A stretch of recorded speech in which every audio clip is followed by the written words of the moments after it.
اپنی پناہ میں لے لیا، اس کو اپنی رحمت میں لپیٹ لیا، وہ تو ہے، لیکن اللہ تبارک و تعالیٰ کے عذاب سے کوئی چیز نہیں بچا سکتی ہے، وہ اٹل ہے۔ اللہ تبارک و تعالیٰ نے اس کا ایک نظام بنایا ہے، تو اس لیے ان کے دل کے اندر یہ خوف رہتا ہے کہ کہیں مجھے اپنے کسی گناہ کی وجہ سے، ایسا گناہ کہ جس کا انسان کو علم بھی نہ ہو، اس کی وجہ سے مجھے اللہ تبارک و تعالیٰ عذاب کے اندر مبتلا نہ کرے۔ تو یہ خوف انسان کے اندر جو ہوتا ہے، یہ خوف انسان کو برائیوں سے بچاتا ہے، اور یہ خوف انسان کو اللہ کے قریب لاتا ہے، اور یہ خوف انسان کے اندر عاجزی پیدا کرتا ہے، اس کو تکبر اور غرور سے اور فخر سے جو ہے بچاتا ہے۔ اور یہ خوف انسان کے اپنے من کے اندر ہوتا ہے، اور اس کا اظہار جو ہے وہ عملی صورت میں کرتا ہے کہ دوسرے انسانوں کے ساتھ جب وہ برتاؤ کر رہا ہے، ڈیلنگ کر رہا ہے، تو اس وقت اس کے اندر غرور اور تکبر نہیں ہوتا ہے۔ والذین هم لفروجهم حافظون إلا على أزواجهم أو ما ملكت أيمانهم فإنهم غير ملومين۔ اور ان لوگوں کی یہ بھی صفات ہیں کہ وہ اپنی جو شرمگاہیں ہیں وہ ان کی حفاظت کرتے ہیں، اس کا مس یوز نہیں کرتے ہیں، یعنی ان شرمگاہوں کا استعمال جو ہے وہ صرف نکاح اور شادی کی جو جائز قیود ہیں ان کے اندر رہ کر کرتے ہیں، اس سے وہ باہر نہیں کرتے ہیں، نہ تو نکاح اور شادی سے پہلے اور نہ نکاح اور شادی کے دوران، اور اس کے بعد جو ہے وہ اپنے ازدواجی تعلقات جو ہیں وہ جہاں پر ان کا نکاح ہوتا ہے وہاں پر کرتے ہیں، جو کہ ایک فطری بات ہے جو اللہ تعالیٰ نے انسان کے اندر پیدا فرمائی ہے۔ لیکن یہ جو انسان ہے اس معاملے میں بھی اپنی عصمت کا جو ہے وہ خیال رکھتے ہیں۔ الا علی ازواجہم، سوائے اس کے کہ جن کے ساتھ ان کا نکاح ہوا، او ما ملکت ایمانہم، یا وہ کہ جو ان کی ملکیت میں ہے، فإنہم غیر ملومین، تو یہ جو تعلقات ہیں یہ انسان اس کے اندر جو ہے ملامت زدہ نہیں ہے، یہ شریعت کی حدود کے اندر ہے، اور اللہ تبارک و تعالیٰ نے ان کو اجازت دی ہے۔ اور آج کے اس فتن دور کے اندر جہاں بہت سے مسائل ہیں، ان مسائل کے اندر ایک بڑا مسئلہ یہ بھی ہے کہ انسانوں کی ایک تعداد جو ہے اس معاملے میں افراط و تفریط کا شکار ہے، اور جس کی وجہ سے معاشرے کے اندر بہت سارے فتنے پیدا ہوتے ہیں، بہت ساری مشکلات ہیں، اور جس میں خاندان اور فیملیز اور گھر جو ہیں وہ تباہ ہو رہے ہیں، اور جس کے اندر بچوں کا جو تربیت کا جو مسئلہ ہے، تعلیم کا جو مسئلہ ہے، اور خاندانوں کے درمیان جو تعلقات ہیں وہ بھی متاثر ہو رہے ہیں۔ تو انسان کو اللہ تبارک و تعالیٰ نے ایک نظام کے اندر منضبط کرنے کے لیے جو تعلیمات دی ہیں، ان تعلیمات کے اندر یہ بھی ہے کہ انسان کی جو شرمگاہ ہے وہ صرف اور صرف جہاں ان کا نکاح ہوا اس کے اندر جو ہے وہ استعمال ہو۔ فَمَنِ ابْتَغَىٰ وَرَاءَ ذَٰلِكَ فَأُولَٰئِكَ هُمُ الْعَادُونَ، جس شخص نے اپنی شرمگاہوں کو استعمال کیا بیونڈ دیٹ، اس کے علاوہ، تو وہ جو ہے کیا، عادون، دے آر ٹرانسگریسرس، وہ اللہ تبارک و تعالیٰ کی شریعت کی، حضور پاک صلی اللہ علیہ وسلم کی جو متعین کردہ حدود ہیں ان سے وہ تجاوز کرتے ہیں، اور جب وہ تجاوز کرتے ہیں تو اس کا مطلب یہ ہے کہ وہ حدود کے مستحق ہوتے ہیں، ان کو سزا جو ہے وہ ملنی چاہیے، اور اللہ تبارک و تعالیٰ نے جو حدود مقرر کی ہیں وہ ان سے تجاوز کرتے ہیں۔ والذین هم لأماناتهم وعہدهم راعون، اور وہ لوگ کیا کرتے ہیں کہ اپنی امانتیں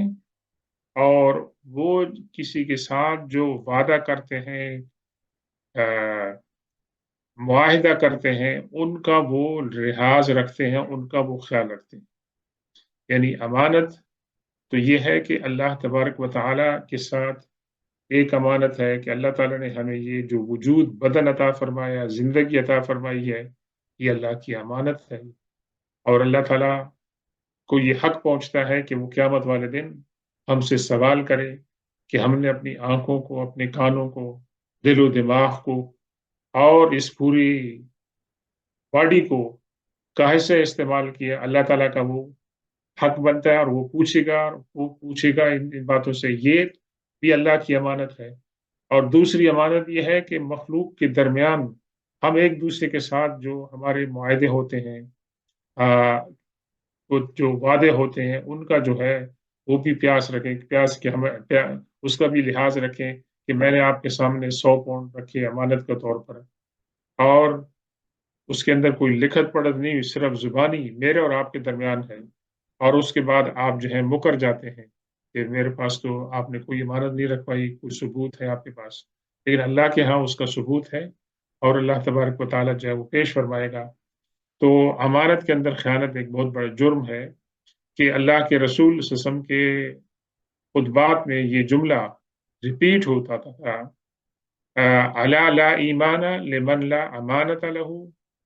ولا دین لمن لا عہد له۔ اس انسان کے ایمان کا کوئی اعتبار نہیں کہ جس کے اندر امانت داری نہ ہو، اور اس انسان کے دین کا اعتبار نہیں ہے کہ جس کے اندر عہد کا اور وعدوں کا پاس نہ ہو۔ یہ اس کے بعد فرمایا والذین هم بشہاداتهم قائمون، اور جہاں پر ان کو گواہی دینی ہے، کہیں ان نے چیز دیکھی ہے اور ان کو بلایا جاتا ہے کہ آپ یہاں پر گواہی دیں ایز اے وٹنس، تو وہ اپنی جو گواہی ہے اس پر قائم رہتے ہیں، اس گواہی کو تبدیل نہیں کرتے ہیں۔ اور استغفر اللہ، اللہ تعالیٰ معاف فرمائے کہ ہمارے امت مسلمہ کے اندر اس وقت جو زوال ہے، جو انحطاط ہے اخلاق کا، اس میں یہ بھی ایک بات ہے کہ لوگ جو ہیں وہ اپنی گواہیوں کا جو ہے وہ لحاظ نہیں رکھتے ہیں، اور سچ کو جھوٹ، جھوٹ کو سچ، اپنے مادی فوائد کے لیے، کسی کی اسکن کو بچانے کے لیے، اور جو ویسٹڈ انٹرسٹ ہوتے ہیں ان کے، اس کے اندر جو ہے وہ اس کا غلط استعمال کرتے ہیں۔ اسی طریقے سے امانت کے اندر خیانت اور وعدوں کی خلاف ورزی، یہ جو ہے وہ عام بیماریاں ہیں، وبائیں ہیں جو عالم اسلام کے اندر ہمارے اخلاق کے اندر جو ہے وہ موجود ہے۔ اور ظاہر ہے کہ ان بیماریوں کی وجہ سے ہمارے معاشرے کے اندر اثر پڑتا ہے، اور اس سے برکت جو ہے وہ اٹھ جاتی ہے، اللہ تبارک و تعالیٰ کی رحمت جو ہے اٹھ جاتی ہے، اور جب انسان اللہ کی رحمت اور برکت سے محروم ہو جائے تو پھر اللہ تبارک و تعالیٰ ان سے جو ہے وہ ناراض ہوتے ہیں۔ والذین هم علی صلاتهم یحافظون، اس کے اندر بڑے غور و فکر کی بات ہے کہ جو انسان کی اچھی صفات کا جب ذکر ہوا تھا تو اس کے اندر جو پہلی صفت تھی وہ نماز کی پابندی اور اس کو خشوع اور خضوع سے ادا کرنے کی صفت تھی۔ اور ان صفات حمیدہ کا جب اختتام ہو رہا ہے تو اس میں بھی اللہ تبارک و تعالیٰ کیا فرماتے ہیں کہ وہ لوگ کیا ہیں کہ وہ اپنی نمازوں کی حفاظت کرتے ہیں۔ تو اس سے پتہ چلتا ہے کہ نماز کا ذکر ابتدا میں بھی ہو رہا ہے اور کنکلوژن میں بھی ہو رہا ہے، تو اس سے مراد یہ ہے کہ نماز ایک بہت ہی اہم عبادت ہے، اور یہ بہت اہم فریضہ ہے، اور اس کا جیسے حق ہے اسی طرح ادا کیا جائے تو اللہ تبارک و تعالیٰ اس کی نعمتیں انسان کو عطا فرماتا ہے۔ اولئک فی جنات مکرمون، ان تمام صفات حمیدہ کے جو حامل افراد ہیں وہ باغات میں ہوں گے، جنتوں کے اندر ہوں گے، مکرمون، دے ول بی آنرڈ، ان کو وہاں اعزاز کے ساتھ وہاں رکھا جائے گا، اور ان کو عزت کے ساتھ جو ہے وہاں پر ان کا جو ہے برتاؤ کیا جائے گا۔ یہ آیت نمبر 35 تک جو ہے اللہ تبارک تعالیٰ نے انسانوں کی 3 جو مذموم صفات ہیں ان کا ذکر کیا، اور اس کے ساتھ ساتھ اللہ تبارک و تعالیٰ نے فرمایا کہ کون کون سے لوگ ہیں، کون سی صفات کے حامل افراد ہیں کہ جو ان مذموم صفات سے اپنے آپ کو مستثنا قرار دے سکتے ہیں۔ اور آخر میں فرمایا کہ یہ جو لوگ ہیں اللہ تبارک و تعالیٰ ان کو مختلف انواع و اقسام کی نعمتیں عطا فرمائیں گے جنت کے اندر، اور ان کو اعزاز اور اکرام کے ساتھ نوازا جائے۔ اس کے بعد سلسلہ گفتگو جو ہے وہ منتقل ہوتا ہے دوبارہ ان لوگوں کے لیے کہ جو منکرین نبوت تھے، منکرین رسالت تھے، اور قرآن کو اور حضور پاک صلی اللہ علیہ وسلم کو جو ہے وہ صادق اور امین نہیں مانتے تھے، بلکہ ان کا تمسخر اڑاتے تھے۔ تو یہاں ان کو بھی، ان کی بھی برائی بیان کی جا رہی ہے، اور ان کے بارے میں بتایا جا رہا ہے کہ ان کا رویہ حضور پاک صلی اللہ علیہ وسلم کے ساتھ کیسے تھا۔ فَمَا لِلَّذِينَ كَفَرُوا قِبَلَكَ مُهْطِعِينَ عَنِ الْيَمِينِ وَعَنِ الشِّمَالِ عِزِينَ۔ فرمایا کیا ہو گیا ہے ان لوگوں کو کہ جنہوں نے کفر کو اختیار کیا، کہ وہ آپ کی طرف مہطعین، جلدی سے آپ کی طرف دوڑ کر آتے ہیں۔ ان کو کیا، اس کی کیا وجہ ہے کہ وہ سرعت کے ساتھ اور تیزی کے ساتھ آپ کی طرف جو ہے وہ آتے ہیں، متوجہ ہوتے ہیں۔ عن الیمین وعن الشمال عزین، آپ کے دائیں طرف